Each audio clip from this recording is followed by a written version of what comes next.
What's good, YouTube? It's your boy Started Friday on here, and we here with What's that? And today, actually, lately I've been thinking, bro. I ain't gonna lie, we gotta come up with a name for them, bro. What name? I was thinking, what about the certified troopers? Boy, if you don't get... Sure. What you mean, sure, bro? Like, what the fuck that mean? If that's what you want to name.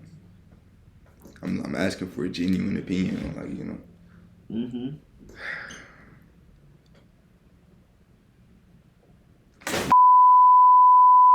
So, anyways, we gonna call y'all the certified troopers from now on. And today we got what video we got for them, bro? It's a Jimmy High Roller, and Dame, he doesn't know what the video is about, but I don't. We will never see this again. Is the title. What does that mean? What are we looking at? What will we never see again? I don't know. Find out next on Certified Demo Live Movie. Just the other night, I watched an old man torture one of the best teams in the NBA. I've seen him do it a million times. This behavior should be to no surprise. And yet it is. Because LeBron James in his 21st season is still one of the best basketball players on the face of the planet. In the largest comeback of his entire career, LeBron James scored 19 points in 6 minutes and either scored or assisted on 30 of the Lakers' 39 fourth quarter points, eviscerating the Clippers in the process. Prancing down the court, tongue out, torturing a Clippers crowd. They can't believe what they're witnessing. And neither could I. A masterpiece of a performance by the old geezer. But LeBron has been excellent in the fourth quarter all season. In fact, here's a chart of every player this season and their scoring in the fourth quarter. The further right they are, the more efficient they have been in the fourth. The higher up they are, the more they are scoring in the fourth. Over 500 players who have logged minutes this NBA season. Here's Jalen McDaniels, probably passed the rock late in these games. Here's Derek Lively. He should probably shoot more in the fourth. Jonathan Kuminga has been great late in games this season. And then there's Jordan Poole, who shouldn't be anywhere near a basketball in the fourth quarter.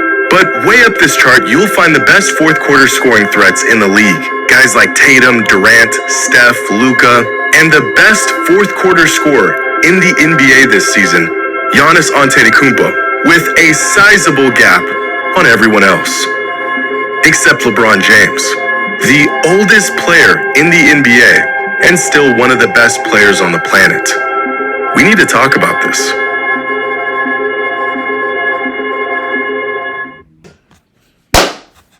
Talent booming in the NBA today, it's always nice to see old guys thriving on any given night.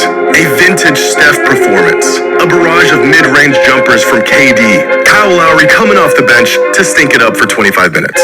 And over time, you get used to stuff like this. You see it enough times and it all becomes pretty normal at a certain point. However, this, under no circumstance, is normal. 34, 8, and 6 on 80% true shooting and 19 points in the fourth quarter to finish off a 21-point comeback? I think I'm gonna be sick. This man is old enough to be someone's grandfather, and he's doing this to Kawhi and the boys. Even crazier, according to the game score metric, this wasn't nearly his best game of the season. So while everyone else continues to make light of what this man is doing this season, I'm gonna show you exactly how unbelievable LeBron has been in his 21st season over the last 53 games. Now, there really isn't any precedence to what LeBron is doing because there have only been 6 other players who even played 21 seasons in the NBA. Here are those players and their averages in their 21st season. Really, just making it this far into your career is a miracle, but not for LeBron. Oh wait, these are LeBron's stats in the fourth quarter this season. His actual stat line is nearly equivalent to all of these other players in their 21st seasons combined. Now, as I mentioned before, as heroic as LeBron's performance, And people will still try to discredit him, and compare him to these guys. the Clippers was, statistically, it wasn't even his best game of the season. His best game this year was against the Thunder, where he earned himself a game score of 39.4. A game where he went for 40, 7, and 7 on 84% true shooting. Now, it goes without saying that LeBron is the only player to ever have a performance like this for a guy in their 21st season. But there has been a few other games of this caliber from players in their 20th season. 3 other games to be exact. And they were all from LeBron as well. He's also the only player to have a performance like this in their 19th season in the league and 18th season. In fact, here's a list of the only games in NBA history that were better than LeBron's 40-point night against the Thunder from players at least 15 seasons into their career. It's LeBron, more LeBron. Oh, look, there's Paul Pierce, and more LeBron. A 47-piece from Kobe, and more LeBron. Steph's 60 bomb from this season, and LeBron. And that's it. As far as old man records go, LeBron's pretty much got every single one. Right now, LeBron is averaging 25, 8, and 7 a game on 61% true shooting, which at this point is just another season for him. But 21 years in, and there's no reason why or how a player should be putting up these numbers.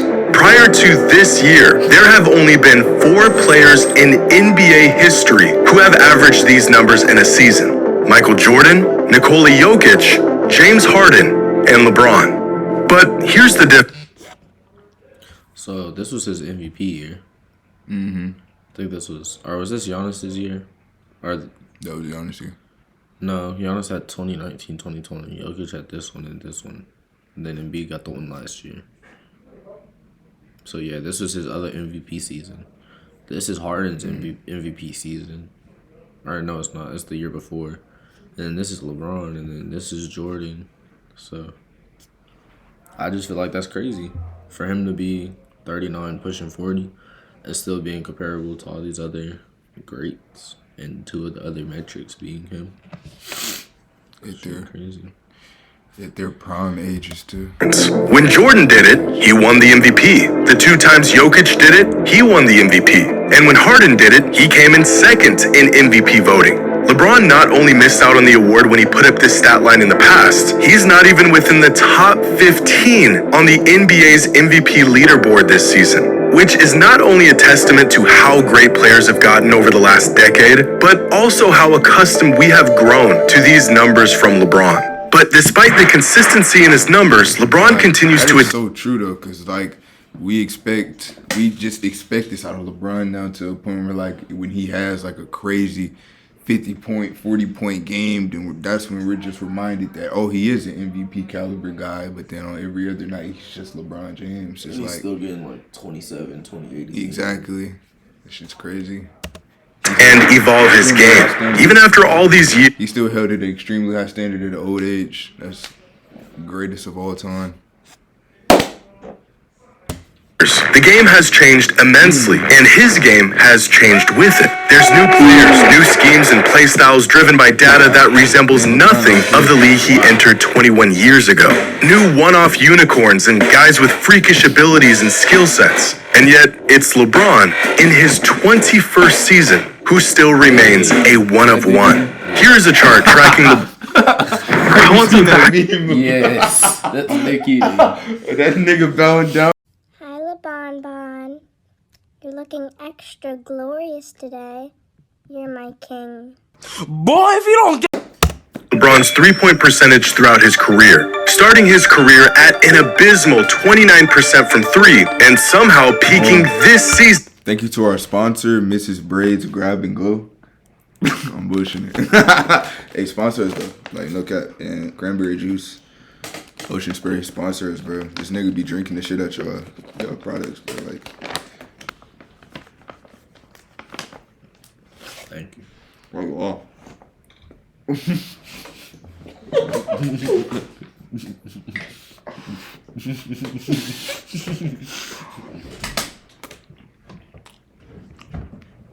That motherfucker was drawing the bitch. What the fuck wrong with the video? Season in year 21. But that motherfucker dry as hell. I ain't got no bev no. It's cool though. That little moisture was all I needed. 41%.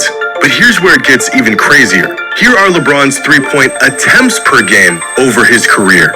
So he's not only shooting better from long range this season than he ever has in his career, he's also shooting more threes than he did for the majority of his career. In fact, this season, LeBron is one of just 14 players who is attempting at least 5.5 threes a game and shooting at least 40% from long range, essentially making the 6'9", 250-pound power forward one of the league's most valuable three-point shooters. But LeBron is also one of just 5 players to attempt at least 8 shots a game from within 5 feet of the basket while shooting at least 65% from that distance, making him one of the best interior scorers in the league as well. These two ends of the scoring spectrum do not mix. Players are either in one category or they're in the other, but LeBron has found a way to sneak into both. Now, here are those same 13 three-point shooters and where they land on a graph of league-wide three-point shooting. And here are those 4 other interior scorers who land on a graph of interior scoring. And here is where they don't mix. Players who can shoot threes can't really score inside, and players who can score inside can't shoot worth a lick. And then there's LeBron, literally the only player in the league who can do both at an elite clip, as the oldest player in the NBA. But again, this might be surprising if we haven't come to expect this from LeBron. Did you know that LeBron is the only player in NBA history to be listed as a point guard, shooting guard, small forward, power forward, and center? And when I... Do you think he could be the best point guard of all time? Essentially, if he came in his career as a point guard And played as a point guard? Yep. You think he could be the best shooting guard? If he can, it all depends on what he came in as. If he came So in you as think that, he could be the best center? yeah. If that's what he came in as, if that's what he came in, that's what he was trained in high school for, and still had the same agile abilities, yeah, I think he'll be good at it. Still move the same, he just at a different position. Because if he was listed at all positions and could be classified as the best at all positions, what does that mean? Greatest of all time. We done with the 90s. They listed, I don't just mean that was the formal position given to him. I mean, he started and played the majority of his minutes at every single position for at least one season of his career. In today's positionless league, you would think this is far more common than before, but LeBron remains the only player to not only possess this range of skill set and size, but he's the only player to do it at an ultra elite level, earning all NBA honors. Nah, I feel like him playing center in 2022 is crazy because that was the year when we had Russ and shit. And for him to be that old and still going out there like doing the jump balls, even though he didn't really try, but like guarding other centers, I feel like it's interesting.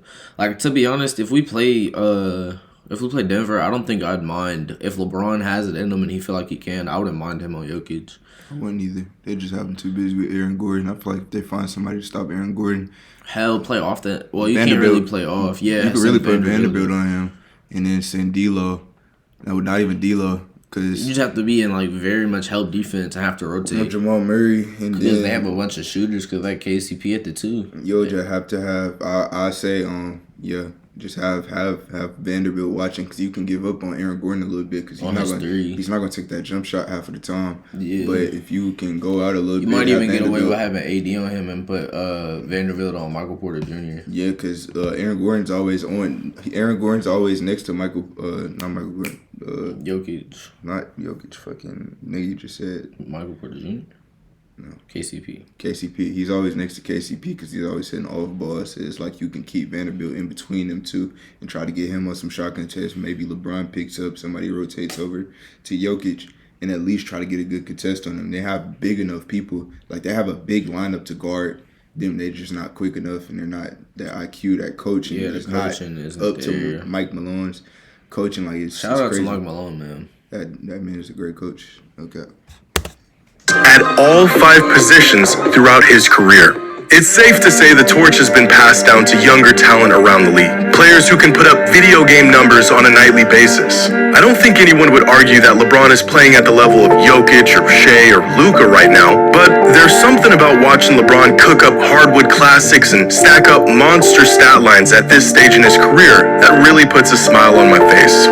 If LeBron doesn't get any nods this season for the MVP award, I'm sure he'll be just fine. At this point, it almost feels like everything he does is just...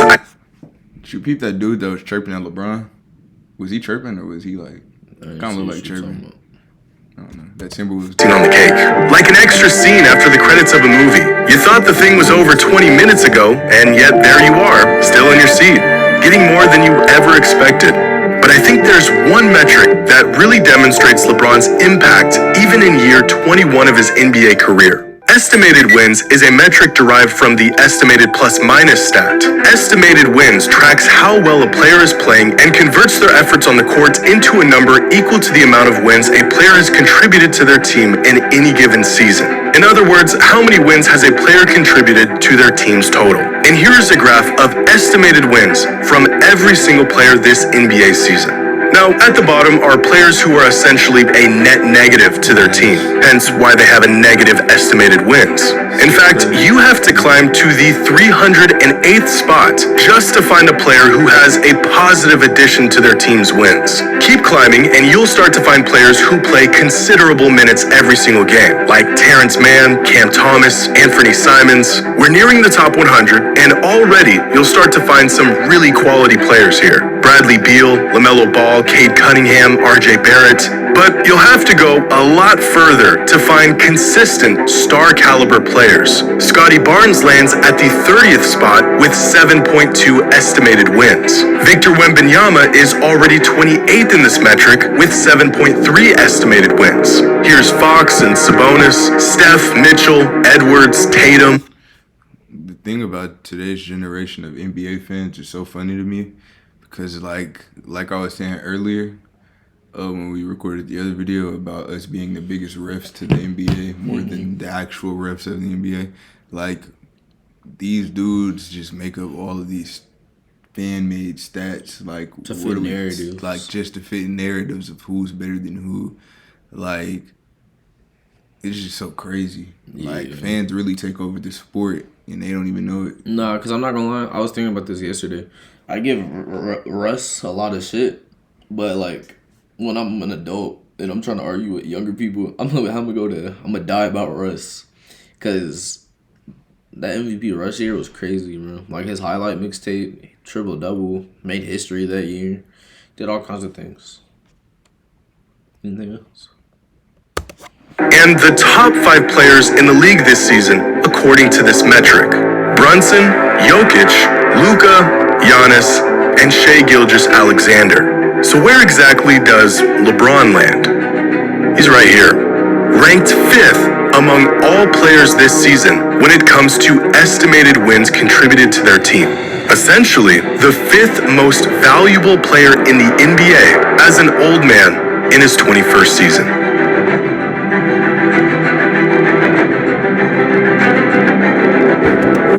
I mean, go James. Go James. But we done with the 90s.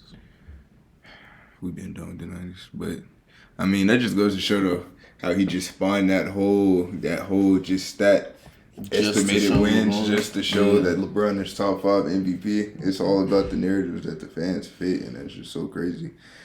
That's gonna take over the league, but well, it already has, to be honest. But anyways, thank you for watching this video. Subscribe to the person that made this video. We will never see anything like this again. Props to LeBron. Follow us on social medias. Follow us on everything. You got anything? Thank you for watching this video. Subscribe, like, certified demo out. You see me trying to say what's up.